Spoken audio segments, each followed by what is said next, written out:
What's up guys, mon nom c'est Gina aka Jinjin. Bienvenue sur ma chaîne YouTube. N'hésitez pas à vous abonner et à appuyer la petite cloche pour être sûr de ne pas manquer aucune de mes prochaines vidéos. Donc je vais commencer à préparer ma peau avec cette base puissante accrochante de e.l.f. Power Grip Primer. C'est un primer qui s'apparente beaucoup avec le primer de Milk Hydro Grip. C'est un primer en gel et il est supposé faire le maquillage durer très longtemps. C'est une consistance un petit peu collante, donc ça prend du temps avant de tapoter le produit et de le distribuer vraiment de façon uniforme sur mon visage avant d'appliquer mon maquillage. Normalement, toutes mes vidéos sont en accéléré, mais j'ai pas voulu accélérer pour vous montrer à quel point ça prenait quand même du temps avant d'appliquer le produit au complet sur le visage et le faire pénétrer correctement, parce que si c'est pas bien distribué sur la peau, vous risquez d'avoir un maquillage qui n'a pas un fini extrêmement soyeux.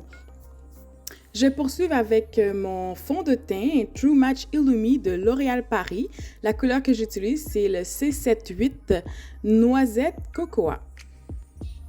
C'est un fond de teint qui contient du SPF 15, donc c'est bon pour les rayons UV du soleil.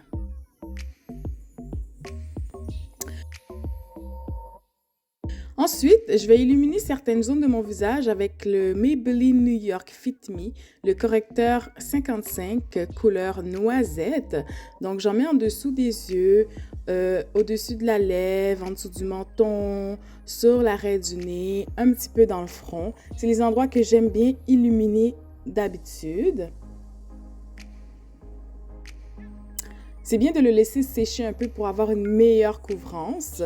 Pendant que ça sèche, je continue à appliquer le concealer sur ma paupière et ça va me servir d'après aussi pour mes fards à paupières aujourd'hui. Mon Beauty Blender fraîchement sorti du congélateur, je l'utilise pour vraiment blender le correcteur sur les zones où je l'ai appliqué dans mon visage. Je pèse pas trop fort et vraiment le fait que ça sèche un peu, ça donne une meilleure couvrance. J'ajoute que le Beauty Blender congelé, ça permet d'avoir un fini un peu plus soyeux pour le maquillage au final. Ça fait un petit bout que j'essaye cette technique-là, puis franchement, jusqu'à date, ça ne m'a pas déçue.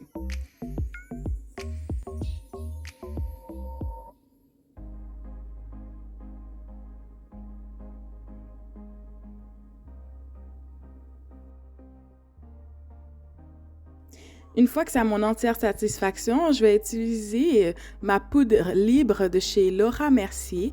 J'utilise le petit puff pour venir déposer le produit à tous les endroits où j'ai appliqué du correcteur.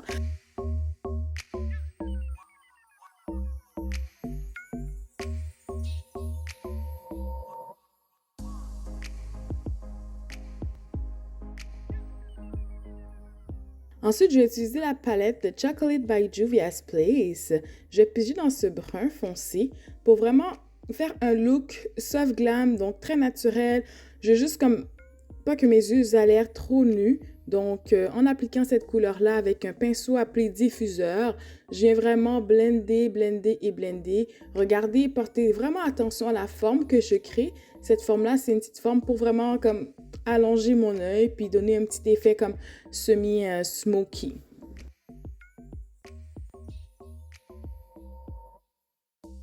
Je fais la même chose pour l'autre œil.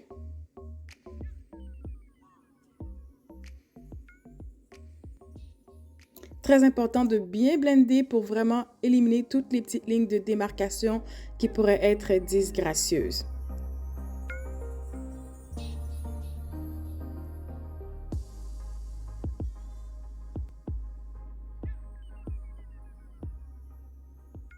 Voilà. Ensuite, je vais prendre le beige pâle dans la palette de Chocolate by Juvia's et je vais venir mettre ça sur ma paupière mobile. Je viens vraiment tapoter la couleur doucement.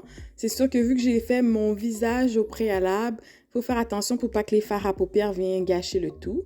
Bon, là, je vais prendre ma poudre compacte de MAC Cosmetics Studio Fix, la couleur NW48. Et tous les endroits où je n'ai pas mis de poudre libre, je vais venir vraiment fixer le fond de teint en crème avec cette poudre-là. Je dépose la poudre sur mon visage en faisant des petits mouvements en tapotant et ensuite, quand c'est le temps de blender, je fais des petits mouvements circulaires.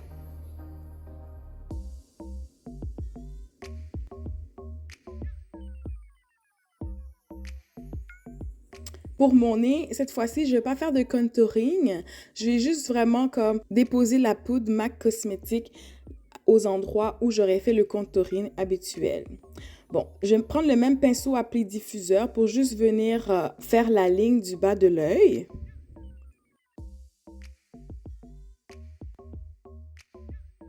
Ensuite, je vais utiliser mon blush. En passant, tous les produits que j'aurai utilisés aujourd'hui vont être listés dans la barre de description, comme à l'habitude. Donc, c'est le blush Illamasqua, la couleur Aussi, un rose pâle assez quand même doux. J'aime bien utiliser ce blush-là. J'aime bien les maquillages aussi avec un finiment. Donc, j'applique ça sur mes joues.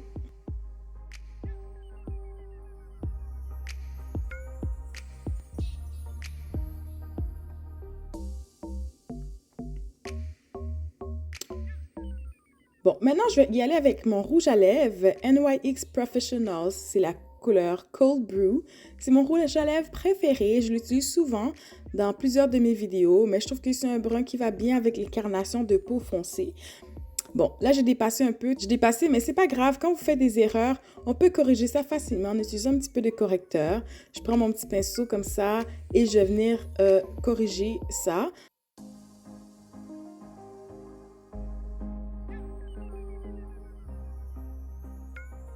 Ensuite, je prends de la poudre libre, j'enlève l'excédent sur le dos de ma main et je viens vraiment fixer le correcteur que j'ai mis alentour de ma lèvre. Ensuite, je vais prendre mon gloss Elf Champagne pour venir vraiment donner un petit effet glossy à mes lèvres. Je mixe bien le tout ensemble.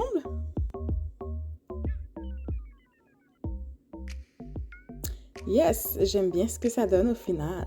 Bon, maintenant, je vais mettre un peu de spray fixant. C'est le Maybelline New York Lasting Fix. Faut bien laisser ça sécher. Donc, en attendant que ça continue de sécher, je vais préparer mes cils avec un peu de mascara. Le mascara que j'utilise, c'est Colossal de Maybelline New York. J'en mets sur les cils du haut ainsi que sur les cils du bas. Je laisse mes faux cils sécher parce que j'ai déjà préparé la colle dessus, mais ça prend quand même un petit temps là. Puis j'en ai quand même mis épais, vraiment même trop épais, qui c'est pas encore sèche comme d'habitude. Mais bon, je préfère avoir plus de colle puis que le cil soit bien collé que d'en mettre pas assez. Puis finalement, il faut retoucher parce que c'est difficile de retoucher cet endroit-là. Puis on risque de gâcher tout le maquillage. Donc, j'hésite pas à prendre une pince comme ça à sourcil pour venir placer vraiment les cils de façon précise. Je fais la même chose pour l'autre œil.